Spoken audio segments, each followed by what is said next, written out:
So, yes, we'll now be getting started with the most awaited, just like Sir Edris, the Chand and Sitara of today's event, the Lifetime Achievement Award at APSA 2025.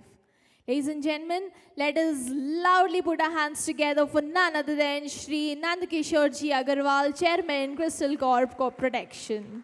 Requesting Mr. Rajkumar ji to please introduce Sir to the entire gathering.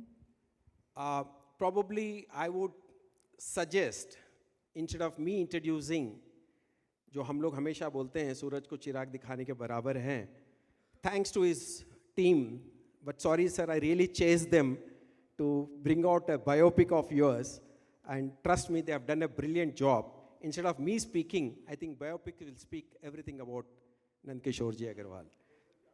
हाँ जी, हाँ sir Malhotra sir, आपको ओ sir thank you sir. आइए sir, इधर से आइए. तो we'll play the biopic followed by honoring Nandkishore ji with the Lifetime Achievement Award and then Chief Guest address. Yes. There are some lives that don't just leave footprints, they leave a path for generations to follow. Today, we celebrate such a remarkable journey. The journey of a man whose vision, values, and dedication have touched countless lives. This is the story of Shri Nandkishore Agarwal. Born in Delhi, in a respected family, Mr. Agarwal grew up surrounded by strong cultural values, discipline, and a deep sense of service to society. After graduating from Kirori Mal College, Delhi University in 1971, his dream was clear to make a meaningful difference. In 1972, as a young student leader, Mr. Agarwal was selected to visit Dhaka as part of a special learning program soon after the birth of a new nation, Bangladesh. There, he had the rare honor of meeting the country's first Prime Minister, Sheikh Mujibur Rahman. Soon after, for his leadership and outstanding performance as a student, he was felicitated and received an award from Lala Hansraj Gupta, the 7th Mayor of Delhi. With that same spirit, he began a journey that would transform the agricultural landscape of India. As the founder and chairman of Crystal Crop Protection Limited, Shri Nandkishore Agarwal turned a modest enterprise into one of India's top 5 agrochemical companies, a company trusted by farmers across the nation. His vision for seed-to-harvest solutions brought modern technology and affordable innovations to millions of farmers, strengthening the roots of India's agriculture sector. Over the past 4 decades, Mr. Agarwal has built more than a business. He's built a movement for growth and empowerment. Under his leadership, Crystal became a pioneer in research, product development, and farmer training. His efforts in R&D, product innovation, and farmer training have left an indelible mark on the sector. As co-chairman of agribusiness at PhD Chamber of Commerce and Industry, and through his leadership in several national associations, he became the voice of Indian farmers, shaping policies and strengthening India's agricultural ecosystem. But beyond boardrooms and business lies his true identity, that of a giver. A compassionate philanthropist, Mr. Agarwal has devoted himself to education, health, and social service. Through organizations like Bharat Lok Shiksha Parishad and Ekal Vidyalaya Foundation, he has enabled thousands of underprivileged children to receive education in some of India's most remote areas. His contributions extend to temple restoration in Kashmir, COVID-19 relief efforts, hospitals, trusts, and schools, touching lives quietly but profoundly. Recently, he also inaugurated Delhi's first naturopathy college, taking a visionary step toward promoting holistic health and wellness for future generations. His extraordinary service has been recognized at the national level. In 2021, he was honored with the Atal Vibhushan Award for his outstanding contribution to society. And in 2024, Shri Nandkishore Agarwal ji was proudly honored with the Hurun India Trailblazer in Agricultural Solutions. Shri Nandkishore Agarwal's journey reminds us that true success isn't measured by titles or wealth. It's measured by how many lives you lift up along the way. a visionary entrepreneur, a selfless philanthropist, a leader with a heart full of compassion. Some leaders light the way. He became the light itself. My journey has been full of learning, gratitude, and faith in people, in progress, and in the spirit of the great nation. From the very beginning, my purpose has been very simple: to strengthen our farmers and our agriculture production. इस सफ़र में हर मोड़ पर कुछ सीखने को मिला, कहीं मिट्टी से, कहीं लोगों से और कहीं अपने अनुभवों से. Together we have built not just a company but a community of trust, innovations and shared dreams. ये कहानी मेरी ज़रूर है, पर यह सफ़र हम सबका है. क्रिस्टल का विश्वास, किसानों का विकास, एक विकसित भारत के लिए. And as we move forward, I carry the same belief that true growth begins with giving and true success lies in service. Thank you.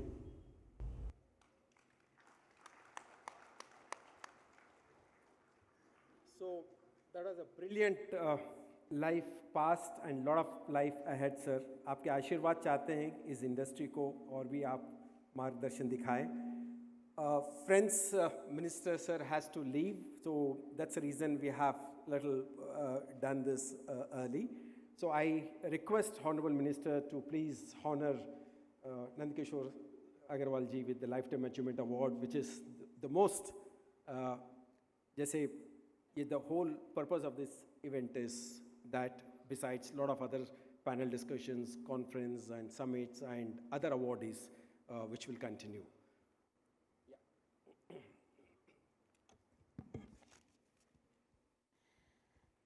I would request our honorable chief guest and all the dignitaries on the stage to kindly step forward. Let us all now honor our Lifetime Achiever Award recipient, ladies and gentlemen, none other than Shri Nandkishore Ji Agarwal. Let's give sir a big round of applause and make this moment super memorable for sir here today.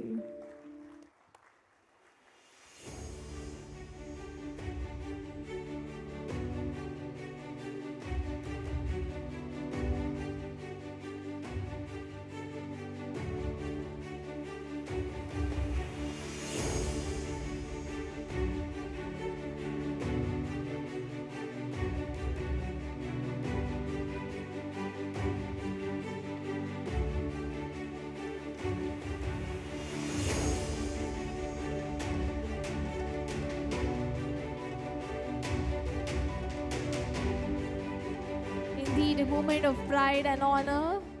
Thank you so much, sir.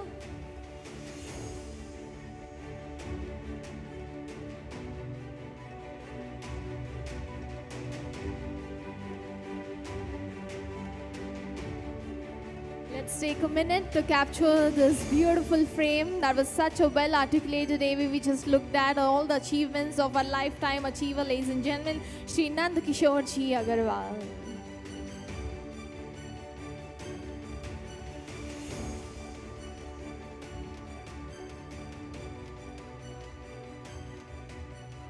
तो फिर sir आपका life time achievement award का आप संभाषण खत्म कर दीजिए sir. फिर बहुत खुशी की बात है.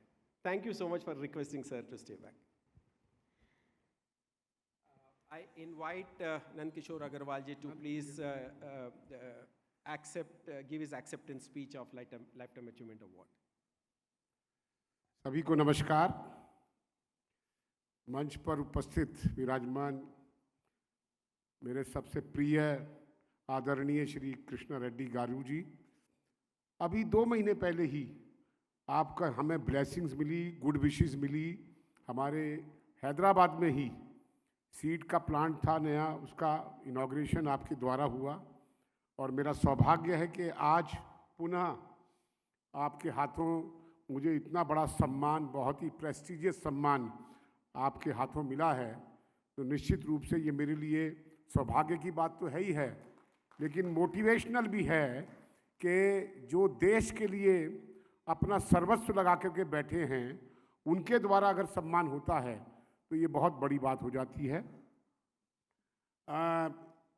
आज के इस सारे कार्यक्रम के प्रेरणा स्रोत या कहूँ या ऑर्गेनाइज़र कहूँ, वेरी डायनेमिक श्री राजकुमार जी, भाभी जी यहाँ नहीं बैठी हैं, सामने बैठी होंगी, उनका नाम लेना ज़रूरी है क्योंकि शिव के साथ पार्वती का नाम नहीं लिया तो फिर पूरा नहीं होता है।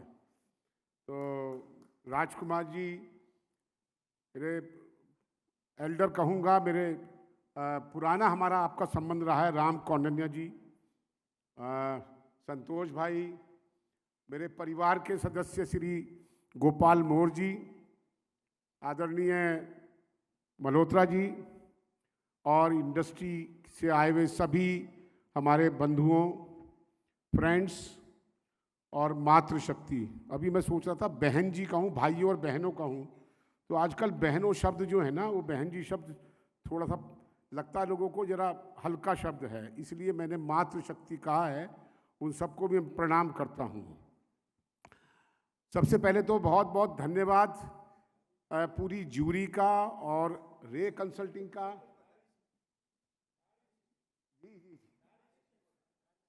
ठीक है ये धन्यवाद, आपने मेरा मार्गदर्शन किया। सबसे पहले तो मैं धन्यवाद करूंगा, थैंक्स करूंगा कि आपने एक बहुत ही प्रेस्टीजियस अवार्ड, और वो भी भाग्यनगर हमारे हैदराबाद की धरती पर मुझे सम्मानित किया। मैं धन्यवाद करूंगा ज्यूरी का और पूरी टीम का, रे कंसल्टिंग की, कि आपने इतना बड़ा सम्मान दिया। थोड़ा सा मैं अपनी लाइफ की एग्रीकल्चर में जो जर्नी रही है वो थोड़ा सा आपके साथ शेयर करूंगा, और फिर एग्रीकल्चर की प्रॉब्लम्स फार्मर्स की और उनके कुछ सॉल्यूशंस के ऊपर कुछ बात करेंगे।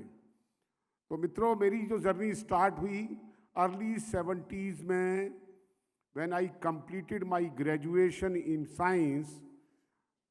मेरा सबसे पहला जो एग्रीकल्चर में पदार्पण हुआ with the manufacturing of micro nutrient zinc sulphate fertiliser manufacturing.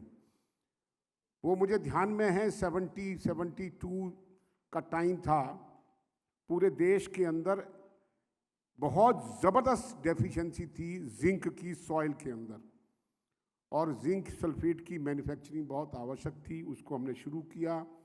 2 साल के बाद we were the first company who introduce zinc sulphate monohydrated 33% huge quantity, और उससे फार्मर्स को बहुत उसका एग्रीकल्चर प्रोडक्शन में फ़ायदा हुआ। वहाँ से शुरू करते करते हम लोग न्यूट्रिएंट से आ गए पेस्टिसाइड में, और पेस्टिसाइड का वो ज़माना था, मैंने अपना कैरियर शुरू किया तो मुझे ध्यान में है, क्योंकि मैं आरएसएस का पुराना कार्यकर्ता हूँ, तो यहाँ डीडीटी और बीएचसी बिका करती थी, अगर पुराने लोग बैठे होंगे, और मैलाथियन बड़ा प्रीमियम बिकता था। वो यहाँ माल बेच दिया था, फंस गए थे, तो संघ कार्यालय से वो पत्र लेके आए और यहाँ गुंटूर में मैंने अपना ठिकाना बनाया। तो वो एक अलग एक्सपीरियंस है। मैं बात कर रहा हूँ ये 80s, अराउंड 80s की। और उसके बाद जैसे हम एग्रोकेमिकल्स में आते गए और ये सफ़र लंबा चलता गया, हमने अपनी अपनी स्ट्रेटजी बनाई। किसानों को सस्ता पेस्टिसाइड मिले, उसके लिए उस समय चाइना में पेस्टिसाइड सस्ता होता था, और यहाँ पर कंपनियाँ मोनोपोली करके जो बेचती थी, हमने उस मोनोपोली को तोड़ा और किसानों को सस्ते रेट के ऊपर। एग्जाम्पल देता हूँ, एक प्रोडक्ट था जिससे हमने शुरू किया, एमिडा क्लोरोपिड। एमिडा क्लोरोपिड जो किसानों को 4000 रुपये लीटर मिलता था, वो आज 600-700 रुपये, शायद कम में मिलता होगा। तो ये हमने किसानों को बहुत सस्ते रेट के ऊपर, किसानों की लागत कम हो सके, ये पेस्टिसाइड हमने प्रोवाइड किया। उसके बाद चलते चलते हमें लगा, और हमने एक संकल्प क्रिस्टल ग्रुप ने लिया कि सोइंग टू हार्वेस्ट, फार्मर को हमें सारी ये फैसिलिटीज़ प्रोवाइड करनी चाहिए। सोइंग टू हार्वेस्ट, इसका मतलब है बीज से लेकर के खाद एक बड़ा सब्जेक्ट था, हालांकि हमने उसका भी प्रयास किया, और न्यूट्रेंट हमने शुरू किए, और पेस्टिसाइड, और उसके बाद फार्म मैकेनाइजेशन, जो इस देश की सबसे बड़ी आज फार्मर की समस्या है। लेबर कॉस्ट धीरे धीरे बढ़ रही है, तो उसके ऊपर भी हमने फोकस किया। तो पेस्टिसाइड से हमने पहले शुरू किया फार्म मैकेनाइजेशन के लिए पंप्स की स्प्रे टेक्नोलॉजी इंप्रूव हो, और उसके साथ साथ फार्मर को अच्छा सीड मिले, तो सीड्स के अंदर भी गए और हाइब्रिड सीड्स, अच्छी टेक्नोलॉजी, रिसर्च एंड डेवलपमेंट के साथ सपोर्टेड हमने एक्विजिशन सीड इंडस्ट्री की। आज क्रिस्टल ग्रुप पेस्टिसाइड के क्षेत्र में पूरे देश के अंदर लगभग सभी एग्रीकल्चर पोटेंशियल स्टेट के अंदर किसानों की सेवा में केवल पेस्टिसाइड नहीं, सीड्स भी देता है, और फार्म मैकेनाइजेशन हमारा अगला पड़ाव है, उसको हमने शुरू किया है। तो ये जर्नी शुरू करते करते आज हम, अब ये जब चाइना का इशू आया और मोदी जी जब जैसे ही हमारी सरकार में आए, उन्होंने कहा मेक इन इंडिया। अब मेक इन इंडिया, क्योंकि हमारा तो पुराना जो खून मेरे अंदर है वो संघ का, आरएसएस का खून है, तो देश पहले बाकी सब चीज़ें बाद में, उस सिद्धांत को मानते हुए हमने कहा make in India means technical भी अब हिंदुस्तान में हम ही बनाएंगे। और आपको जानकर खुशी होगी, हमने 3 प्लांट पेस्टिसाइड टेक्निकल के इंस्टॉल किए। लगभग हम वहाँ पर 28-30 तरह के मॉलिक्यूल्स हम मैन्युफैक्चर करते हैं अपनी कैप्टिव कंजम्पशन से, और हम उसका बैकवर्ड इंटीग्रेशन पे जा रहे हैं। तो ये सारी योजना एग्रीकल्चर के लिए, मेरी जो जर्नी शुरू हुई एग्रीकल्चर की 70 से, और मुझे लगता है मैं अंत तक एग्रीकल्चर के साथ ही जाने वाला हूँ। तो ये मेरी जर्नी रही है। मित्रों, हमारे देश का किसान, मुझे दुख के साथ कहना पड़ता, जितना एक्सप्लॉयटेशन, जितना शोषण हमारे देश के अंदर किसान का हुआ है, उतना शोषण किसी का नहीं हुआ है। क्योंकि किसान हमारा बना गांव के अंदर रहता है और इलिटरेट है, बिल्कुल सादा जीवन व्यतीत करता है। जिस प्रकार का सारा माहौल और एक आर्थिक और मेटेरियलिस्टिक वर्ल्ड में चले गए, उससे किसान अनभिज्ञ रहा, और किसान का जो एक्सप्लॉयटेशन हुआ उसका दर्द मेरे मन में रहता है, और उसी कारण से हम ये कंप्लीट सॉल्यूशन देने की ओर बढ़ रहे हैं। इसलिए 3-4 विषय देखेंगे। किसान, आज ऐसा डाटा आया है सरकार का कि 41% farmers wants to come out of the agriculture. Agriculture से बाहर जाना चाहते हैं किसान। किस लिए? कि agriculture is not viable for the farmers. उसे लगता है मेरी ज़मीन जो है ना, वो 1 करोड़ रुपए एकड़ में बिक जाएगी, मुझे तो उसका ब्याज भी मिलने वाला नहीं है। मुश्किल से 1 एकड़ पे अगर वो 1 लाख रुपए किसान कमा लेता है तो बहुत बड़ी बात होती है, जो अभी भी पॉसिबल नहीं है। सरकार के द्वारा अब जो ये पिछले 10-11 साल के अंदर प्रयास हुए हैं, रेड्डी जी यहाँ बैठे हुए हैं, मैं बधाई देना चाहता हूँ हमारी इस मोदी गवर्नमेंट को, हमारी इस सरकार को, कि उन्होंने किसान फोकस सारे कार्यक्रम किए। बहुत बड़ा बजट हर वर्ष उनका किसानों के लिए, चाहे इरिगेशन हो, चाहे फार्मर सब्सिडी हो, चाहे नई तकनीक हो, चाहे R&D हो। अभी R&D के लिए भी उन्होंने 1 लाख करोड़ का प्रोविज़न दिया है।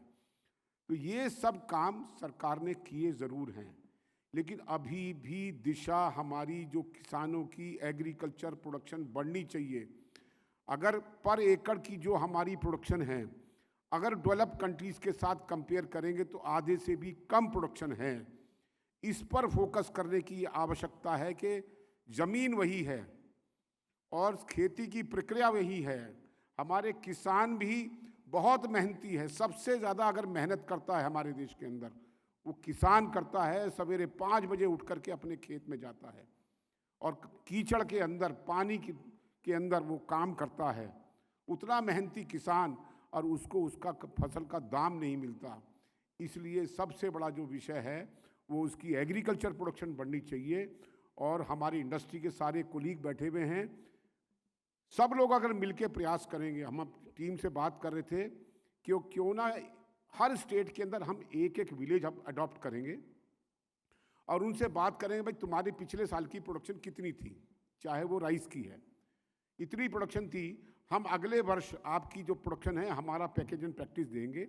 एक गांव के हम एक 100 एकड़ 200 एकड़ के अंदर प्रोडक्शन को 25%, 20%, 30% हम बढ़ा दें और फिर वो एग्जाम्पल सेट करें, तो मुझे लगता है सब इंडस्ट्री मिलके काम करेगी तो ये एग्रीकल्चर का स्वरूप बदल सकता है, देश की इकोनॉमी ठीक हो सकती है और हमारा देश का किसान अगर खुशहाल होगा, हमारा गांव का किसान अगर खुशहाल होगा, तो निश्चित रूप से वर्ल्ड की सुपर पावर बनने में भारत को देर नहीं लगेगी। और ये बात भी निश्चित है, भारत की आत्मा, the soul of India is lies in the villages. देश की जो हमारी आत्मा है वो गांव में वास करती है, इसलिए गांव की चिंता करनी चाहिए। पहले गांव के अंदर पैसा आता था क्योंकि इनपुट कॉस्ट फार्मर की ज़ीरो, घर का बीज, घर की दवाई, गोबर की, घर का खाद गोबर का, उसी से काम चलता था। वो एग्री इनपुट कॉस्ट जो गांव की ज़ीरो थी, अब सब शहर से यूरिया भी, DAP भी, बीज भी, दवाई भी सारी शहर से आती है और फिर उसका पैसा शहर में जाता है। दूध है, दूध पहले शहर में जाता था और गांव में पैसा आता था। ऐसा क्या हो गया कि गांव गरीब हो गया और शहर अमीर हो गए? ये सब चिंतन करने की आवश्यकता है। मेरे सामने राजू कपूर जी बैठे हुए हैं, बहुत ये भी इस बारे में बहुत चिंता करते हैं। हम मिलकर के अगला पड़ाव हम ऐसा सोचते हैं कि हम सब मिलकर के जब इस काम में लगे हैं, एग्रीकल्चर के काम में, तो हम सब मिलकर के ऐसा प्रयास करें कि हमारा किसान खुशहाल हो सके। इन्हीं मेरा ये विश्वास भी है और मेरी ये संकल्पना भी है। मुझे लगता है कि अगर इसको हम करेंगे स्वीकार, तो हमारा जो अपना गोल है एग्रीकल्चर में वो पूरा हो सकेगा। इन्हीं शब्दों के साथ मैं आपका धन्यवाद करता हूँ, आदरणीय मंत्री जी का धन्यवाद करता हूँ। बहुत बहुत धन्यवाद। Thank you so much. हम फिर एक बार श्री नंद किशोर जी अग्रवाल का तहे दिल से धन्यवाद करते हैं। सर, आज ने मंत्री जी ने प्रोत्साहन जो शुरू किया, आपने उसका जर्नी का कंटिन्यूएशन दिया, इतना सुंदर, मतलब किसान, विलेज और आत्मा तक आप पहुंच गए। That's something amazing.